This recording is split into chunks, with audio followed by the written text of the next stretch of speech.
Hello. Today I'm sharing some research that I recently did about from J.M. Beach and Philip Cusick, and I will put the names of their journal articles and the rest of the information you need to find more about them below. But basically, what both of these people talk about is that the system is not only flawed, but that it was always designed to fail. So, and here's the logic behind this, and it's a neat trick, and we've seen it today in even current media and current politics. So it doesn't surprise me that this is what we were up to, 100 years ago, 200 years ago.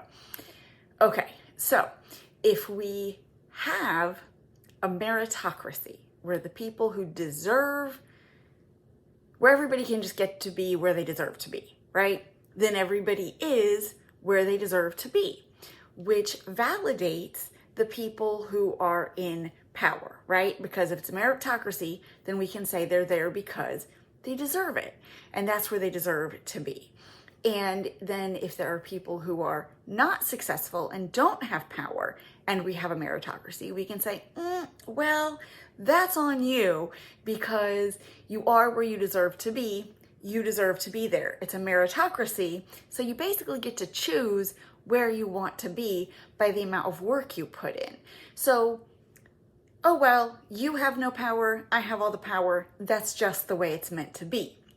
Now, if we don't have a meritocracy, if people don't really have the opportunity to ascend through the social classes to improve their socioeconomic status, then the people who are in power, they just might be bad people.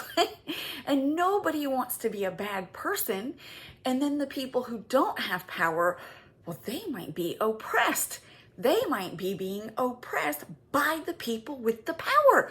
We can't have that in a democracy, representative republic. So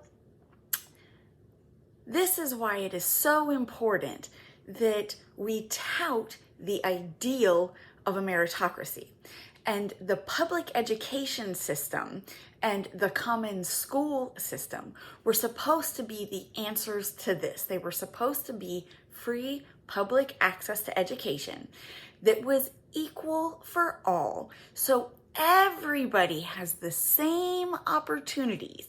So then we can say with certainty that the people who are in power deserve it. That's where they deserve to be. And then the people who don't have the power or aren't in power don't deserve it, and they are exactly where they deserve to be.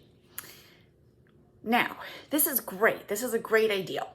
However, if you're the person in power with the power, and you have this power by virtue of the fact that you are better in this social setup than all of the people below you who don't have power, it might occur to you that if you gave everybody the equal opportunity and everybody really did, in reality, in actuality, end up exactly where they deserve to be, there's no guarantee that you actually deserve to be at the top of this hierarchy, or that these people who do not have the same power and do not have the same privileges really do not deserve to have that power, that they deserve to be right where they are. So if we truly have a real life, in every way meritocracy,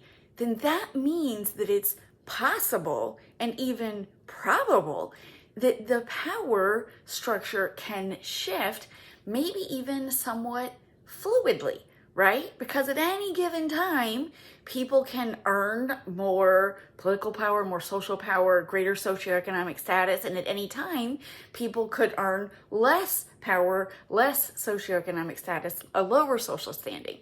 And so that might be a terrifying idea if you're the one who has the power. And who makes the decisions? The people with the power. So I hope you are putting together what I'm coming with here, because the thing is that we have to have the idea of a meritocracy. We have to have the idea of a school system that truly provides opportunity, equal opportunity to all, for the people in power to be able to proudly and publicly claim and be given any credibility that they deserve the power that they have.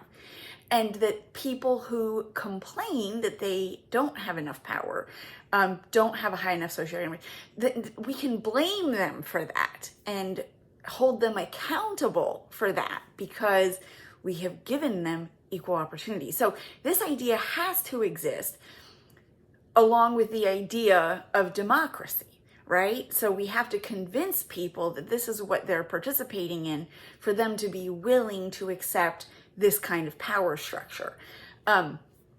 Okay, so that's the paradox, is that in order for the power structure to exist, everyone has to believe, or at least enough people have to believe, that the power structure is merited, that it's a meritocracy, that everyone deserves what they get and everyone has the power and the potential to get what they deserve.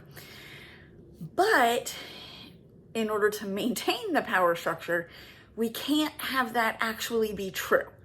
We have to have a system that looks like and sounds like it produces equal potential for power, but that cannot actually provide equal potential for power. And our system is set up perfectly to fit that bill. It was designed to fit that bill, and they did a fantastic job. It fits that bill.